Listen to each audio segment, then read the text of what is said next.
This is a true story of what happened to two people who got lost in the woods. What's up, Mob Crew? I'm Chris, and today is Paranormal Tuesday. Oh, fuck this. I'm out of here.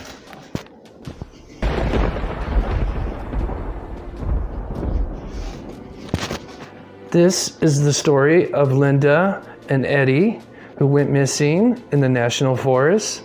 Although they were rescued, the first-hand account of what Linda experienced will terrify you.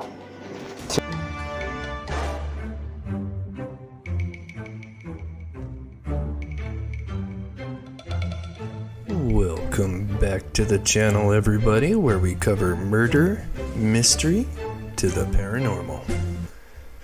This case happened in September 2012 in Arkansas in the forest of St. Joe. One afternoon, Eddie Huff and his sister, Linda Ortega, went for a walk in their local forest of St. Joe.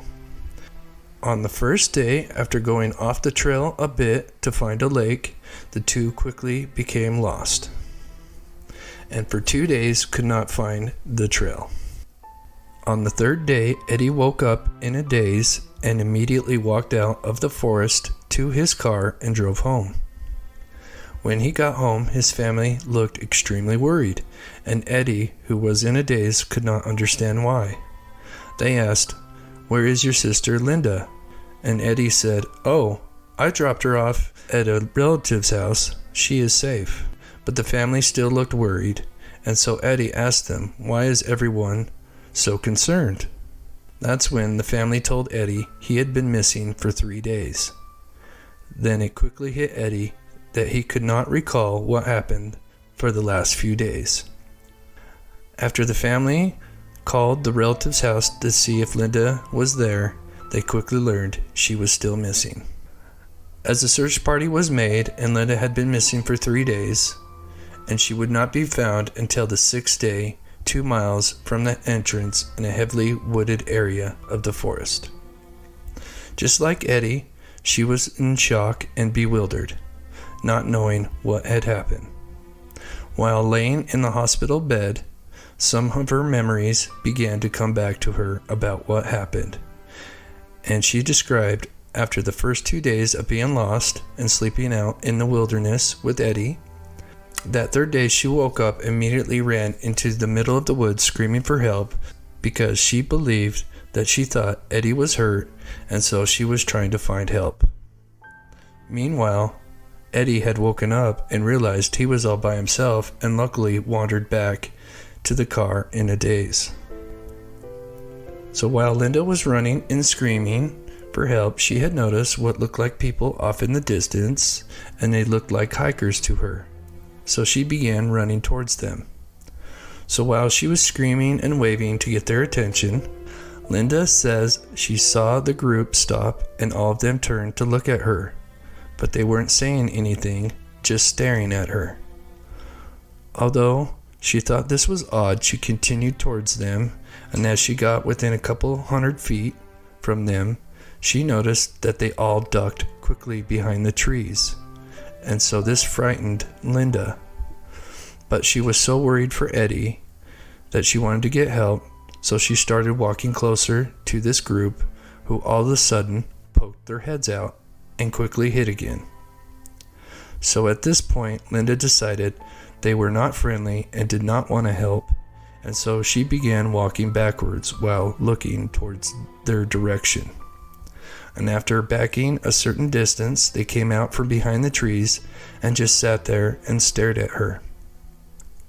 This completely freaked her out, and so she turned around and started running the other way, but then her memory fades to her lying in the woods in the middle of the night, and it's pitch black and she cannot see anything. Although Linda couldn't see anything, she could hear footsteps all around her, as if this group had followed her and was circling all around her in the pitch black forest.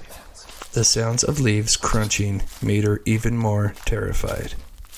Linda would explain that her memories would come and go until she was rescued a couple days later.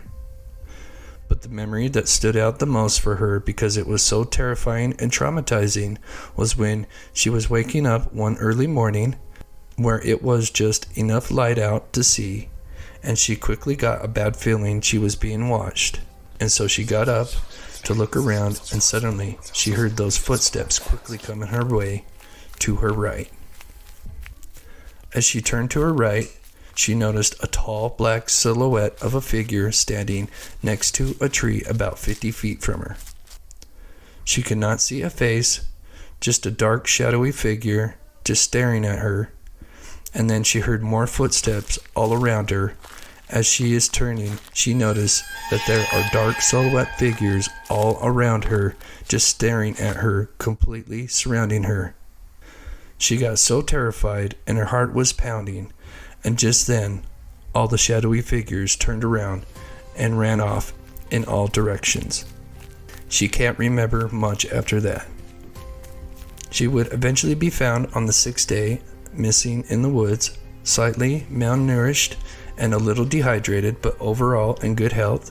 She could only account for about 10% of what happened in that forest, and that goes for Eddie as well.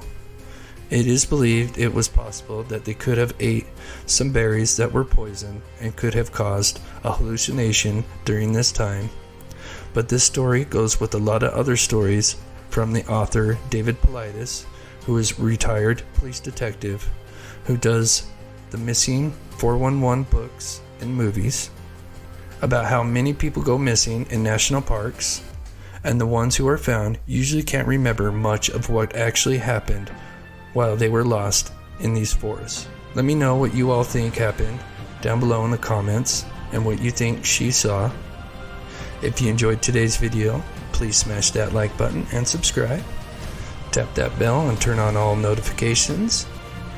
Please consider supporting my channel by becoming a member.